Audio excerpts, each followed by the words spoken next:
Let me ask you guys a question. Do you know what goes into developing a successful trading strategy? Odds are you probably don't. Most traders were like me at the beginning of my trading career in thinking that it was as simple as browsing the internet, finding a video with a lot of views, right? The first one that YouTube points in your direction, and simply copying them, right? Writing down what that person is doing, putting it on your own charts, and doing the same thing. Sound familiar?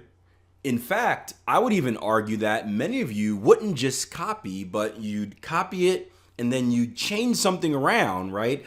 That way it can really feel like yours and feed that hungry ego. Actually, my best friend, the guy that got me into Forex trading, I used to be a stock trader, I went over to Forex. He was the same way. He was this brilliant developer. He would find things on the internet. He would systemize them and make them work. And then he'd basically self-sabotage because he felt guilty about trading someone else's system. He would have something that was very profitable, but he'd be like, nah, I want it to be mine. And he would change it and would be less profitable. So for you guys that don't believe that the ego plays a role, it does for many traders. And this is one of the reasons why win percentage is such a big deal. A lot of traders would rather win at a very high rate than actually make profit because winning makes them feel like they're better or they're doing something different. But anyway, in hindsight, right, it's really a ridiculous assumption that it would be that easy to be a successful trader, develop a successful trading strategy, right? Seeing that 90+% of all traders fail, why would we think it's realistic to simply find the first YouTube video, copy it, and make money right away? But we're fed with all this get-rich-quick nonsense, right? It's ingrained in our cerebrum, so we believe it's true. The truth is that developing a trading strategy takes a massive amount of time and a massive amount of effort, and the majority of that time is basically spent finding out what doesn't work. I think it was Thomas Edison that said this. I may have the quote wrong, but he said when creating the light bulb, he said, I have not failed. I just found 10,000 ways that didn't work. And that's very, very, very, very true. And that's really the process that I'm going through right now, and the process that I always go through as I kind of dig into the markets and just look to learn, right? Each December, I typically dedicate a few weeks to what I call continued education as a trader, right? In any business, continued education is important, right? In my other businesses, I'll go to seminars and webinars. In trading, I'll read books. Sometimes I'll take training courses. I'll do all types of stuff, but I try to dedicate at least, a few weeks at the end of the year, typically because that's the only time I have free, to continued education. And this year, that continued education is going back into strategy development, right? Last year, I had the same goal, and I actually did a series called the Strategy Development Diary for the traders on the Tier 1 platform, where I was walking them through kind of the live process of creating a strategy where, you go through the initial testing and the eye testing and developing the hypothesis and then testing that. And the strategy didn't end up working the way that I wanted it to, but there was a great amount of feedback from the series because the traders loved the process. They didn't really care about the end result, right? That's a little bit of the difference between the traders that we work with and the majority of traders out there, right? I know a lot of people would be like, oh, it didn't work, you're a loser. The process was what's important because if you understand the process, eventually, like Thomas Edison, you'll keep trying and failing, and you'll find something that works.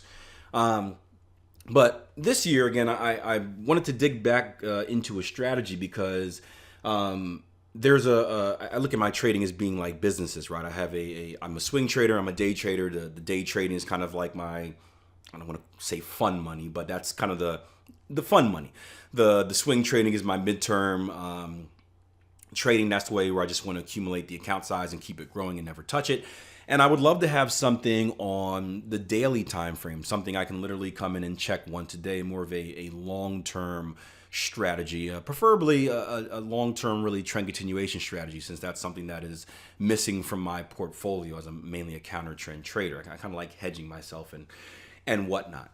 And it also works great for the traders that we work with on the platform because many of these aspiring traders are still working 9 to 5. They don't have a lot of active time to sit in front of a chart and watch the market. They may not even have time to kind of go to a computer or their smartphone every 4 hours and check a price quote. So I thought it'd be cool to give them something where they can literally come in once a day, end of the day for me in the US at least, check something and set up their trade and then be done with it until the next day. The bigger picture, it's also my scheme of slowly getting out of the market, right? I got into trading in the first place for freedom of time, right? I didn't want to be locked into a 9 to 5. I didn't want to have my basically money tied to the amount of time that I'm doing a certain task. And I love what I do. I enjoy trading. I enjoy coaching traders, but I'm not going to do this forever. All right. So eventually I'd love something long term, because long term, again, I can free up my time and I can continue to do whatever I want during the day. So my long version of saying I'm looking for to add a different strategy to my trading arsenal. And this one specifically on the daily charts. And when I started this in early December, I had a pretty clear idea of what I wanted to do. And this is based off some of the data that I gained from last year's testing. But as I tested and failed and tested and failed and tested and failed and tested and failed and tested and failed, I ended up in a completely different place than what I thought. And again, for you guys on the platform, we did kind of 2 mini strategy development diaries earlier in December, when I was using Bollinger Bands and I was looking for this and that. All of that is completely done.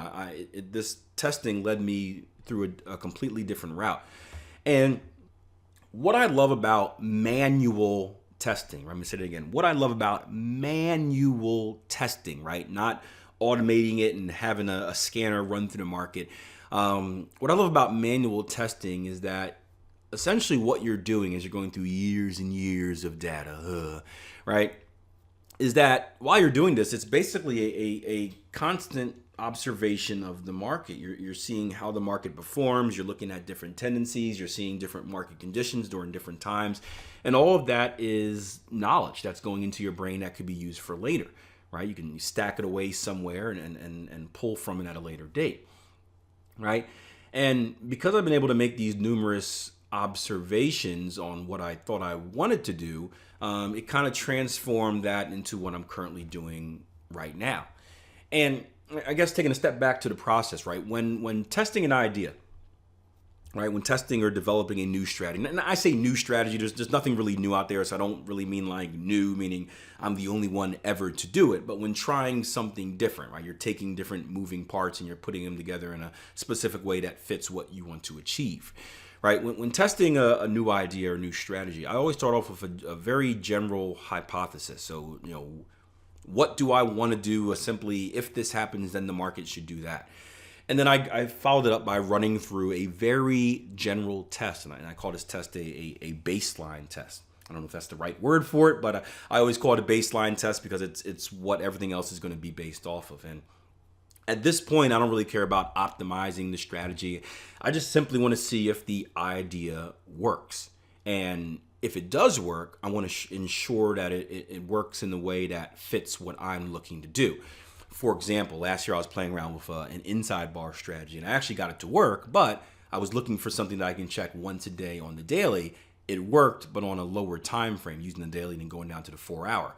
So it was a strategy that worked. It just didn't work the way that I want to use for my trading. So it didn't fit my goals. When I did the initial testing of the first idea I had for the winter, I actually did get that to work as well.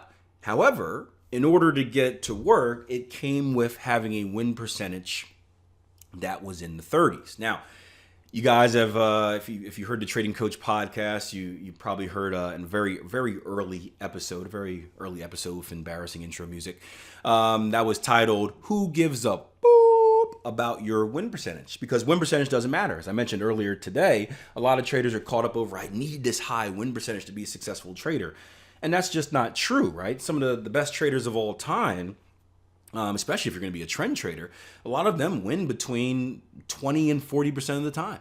Go do some research on Richard Dennis and the turtle traders and check out their win percentages. very frequently had to suffer through 17 plus losses in a row to get that one win. Obviously, the losses are small, the wins are big, and it made up for it. But very, very low win percentage, very, very successful traders.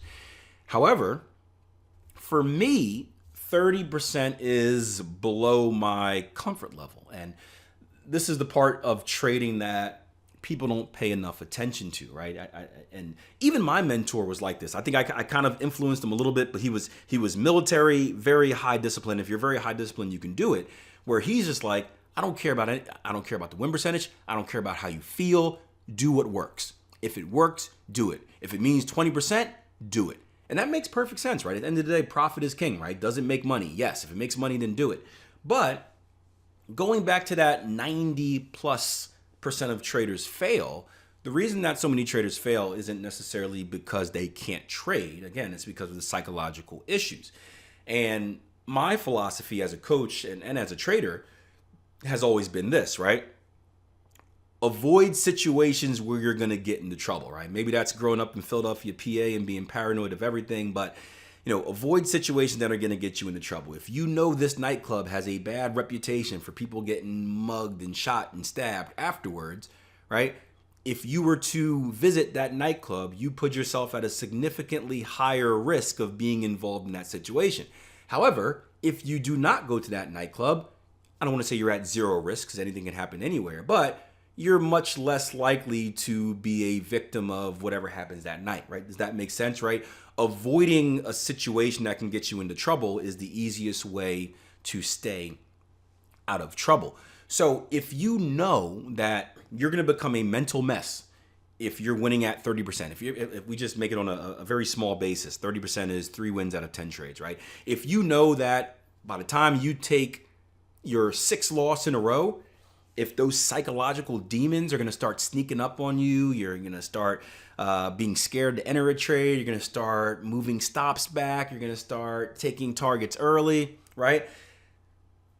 Don't put yourself in that position where you're likely to make that mistake. And again, some people are very, very disciplined. It doesn't matter for you guys, hats off. But most people aren't that disciplined. Most people aren't disciplined at all. But most people are disciplined to a certain degree. And that's how I personally am. So I know that anything under 40%, and this is just from being a trader for, way too many years. That was it, 13 years? Gosh, 2007 I started, 2008. Sheesh, I'm old.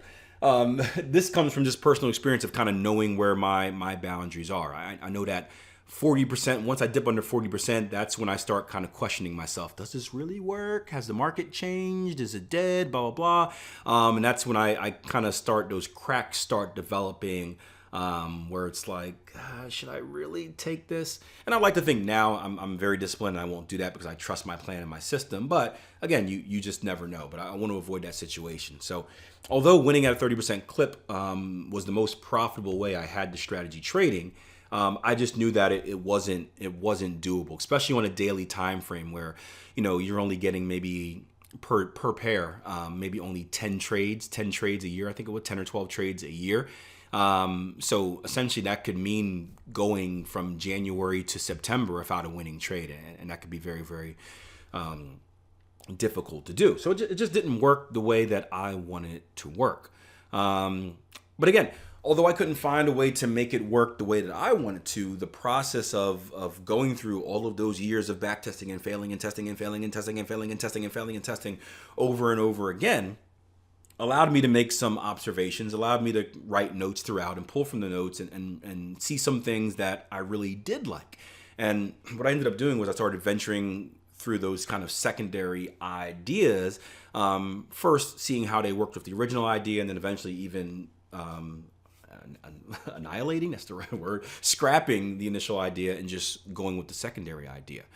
And what you see in front of you right now, this is an equity curve from an initial baseline test that I did on the latest idea. Now this is over 2009 to 2019, so 11-year period. This is only on a single pair, right? For you guys that are new, right, you want to test on multiple pairs. I've been having a lot of conversations lately because a lot of traders that we're working with are spending this time to back test and staying away from the market about how do I handle a situation if a pair has a losing year during the back testing? And we talk a lot about creating a portfolio of pairs that kind of hedge each other, where instead of just putting all your eggs in a single basket of trading one pair, you trade multiple pairs, not only to increase the frequency of your trading opportunity. And if you have something that has a positive expectancy, then more frequency is good because you're executing your edge more and more and more, right? It's like the casino, you are the casino. It's like you're flooding more people into casino. That's the whole goal. But it also hedges its bet a little bit. Going back to the casino reference, right? If you have someone that has a big night at the blackjack table, right? And they're taking you for your money, they're taking the casino for its money. Well, if they were the only person playing, that would be bad, right? However, there are thousands and thousands of other people playing and they offset those costs, and having a portfolio is the same way. So it's very important. You don't necessarily need to scrap a pair if it has a negative year, but you do want to see how it works with the rest of the pairs in your portfolio. But this is a baseline test, and I know many of you guys, because there are a lot of new traders here on YouTube, the first thing you're probably drawn to is the far right, where you see that massive boost at about the 129th trade to the 233rd, where it just shoots straight up. Phew, boom, and you're like, yeah, that's excellent. However, if you're a seasoned vet, you're probably drawn to something else. When I took this to our traders on the Tier 1 platform, I said, look at this curve. Let me know what you think. And the first response I got wasn't, yo, look at that boost. It was, man, that drawdown though. That drawdown in the middle. And the drawdown is basically the period you can see around, you can see it's after it evens off at about 89 or 77, I should say, it goes all the way basically down to break even into the negative. That is called the drawdown, the period in which your system is not making profit. And that's the first thing that stood out to me, where it's like, hey, the overall result was good. So I know in a very general sense, again, this is a baseline test. There's no filters. There's very little qualifiers, just kind of the basic hypothesis. It works because it did end profit. However, there was a certain period of time that you can see where it did not perform well. And during that period of time, I kind of assumed so, right? And here's another thing. This is why we talk about, whenever we teach backtesting, we say backtest over multiple years. I want to backtest as long as I can. But earlier we talked about the market going through different conditions. I think we talked about it here. It might have, I just recorded a podcast before it, so it might have been in that podcast. But markets go through different conditions. They go through conditions where they're heavily trending. They go through conditions of there being, they consolidate, high volatility, low volatility, all that fun stuff. And depending on what your system is, it's probably going to perform different throughout different time periods. And it's important to kind of know how it performs. And there was a podcast I just recorded about a trader that was trying to trade 12 different strategies at once, but bounce from one strategy to another once market conditions change. So it was like, hey, when it's trending, I'm gonna put my counter trend system to the side and trade this trend trading system. But then when it consolidates, I'm gonna scrap the trend trading system and do the counter trend trading system. And my response was that sounds great in theory, right? The best of both worlds. Everyone wants that. Remember, 90% of traders fail. In reality, you don't know that a market is trending until it's already trending. You don't know that a market is consolidating until it's already consolidating. So by the time you switch to adapt to a new market condition, that market condition may be over, or you may be at the very end of it and you maybe get one good trade out of it, and then you get beat to death again when the market conditions change. And while you're getting beat to death with your other strategy, by the time you're missing opportunities with the counter trend strategy, and then you change and then the market goes back into trending, and the cycle repeats itself. So I'm not saying that you need to adjust different strategies. That's a topic for a different time. But I understand what the market conditions were during that drawdown. And with that knowledge of what the market conditions were, and my experience of being in the market for too damn long now, I know exactly kind of what I would need to do to adjust it. And understand, I'm not looking to get rid of all the drawdown. The drawdown is going to be natural. What I'm looking to do is limit the drawdown. There are a lot of trades in here that would have been very, very bad trades. They lost right away. You can tell the market conditions wouldn't work. But again, in this baseline test, you're not trying to optimize it. You're just trying to get a general profile of how the strategy performs. Then and this will be the next step, then you go and add in filters and qualifiers to see if you can kind of clean it up. And the key is you want to make sure those filters and qualifiers keep you out of some of those losses, but don't take away from too many of your wins. They are going to take some of the wins away, right? There's no perfect situation, but you want to make sure that the majority of your wins, especially your bigger ones, are still intact. And that's kind of the tricky part of doing it. But that's what my eyes were first drawn to. So I'm excited to start the next round. I took about a day off, maybe 2 days, just because I've been melting my brain here. 11 years is a lot of years doing testing and accumulating data, and I just want to approach it with a fresh perspective. So I want to take some time off away from the chart, so I'm not locked into the original test, and I have time to kind of think and really develop some ideas on what I want to do before I hop right back into it. But I'm super excited. Again, I have no idea if this is going to be something that works or not, but that's not the point of this video. The point of this video is to kind of walk you through the process, walk you through the mindset, and what I look for in developing a strategy, because that process is going to be the most important part. And again, I did this last year on a tier 1 platform, and there was a massive response. So I figured, hey, why not bring it to YouTube as well? So, if you like this video, do me a favor, just hit that like button before you leave. Leave a comment at the bottom. Feel free to ask questions and whatnot as well. Again, it's very early in the process, so focused on the process and not the specifics, because those specifics are going to change throughout. But also subscribe to the channel. I don't know when the next video will be coming out. I do these randomly, so whenever I finish the next round of testing and I can draw some conclusions that are relevant enough to make a video out of, I'll share it with you, but make sure you subscribe. That way you do not miss it. Aside from that, I wish you guys a very happy new year if I don't see you before then. And until next time, plan your trade, trade your plan. Take care.